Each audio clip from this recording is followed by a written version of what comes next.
So now in this lecture we will study about the process state. Now let us try to understand what we mean by the process states and what we can understand by the states in which a process is. So previously we will study about that program in execution is known as the process. So as the process execute, it changes its state, and the state of a process is defined in part of current activity of that process. So when a process is executing, it can change from one state to another, and the state of a process is defined by the current activity of that process, which means that what is the process currently doing, what is the current activity of that process, that is mean by that state of that process. Now let's see what are the state that a process can be in. So each process is maybe in one of the following states. So seeing what are the states in which a process can be. So first of all, we must know that a process is in the new state, that a process is being created. So when the process is being created, when the program is going to be in execution and the process is being created for performing a particular task, at that state or at that moment we can say that the process is in new state. Now the next state is the running state. So when the instructions are being executed, at that moment we can say that the process is being in running state. So when the process is being created, it is known as the new state, and then the process begins this execution. That means the instruction within this process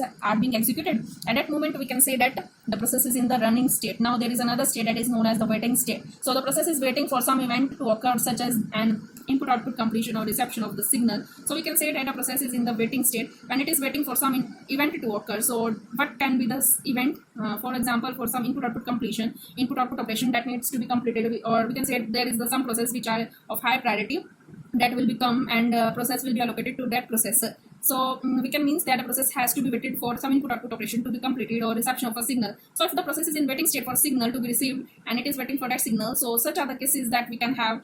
So in such cases the process is in waiting for some event to occur. At that time we can say that the process is in waiting state.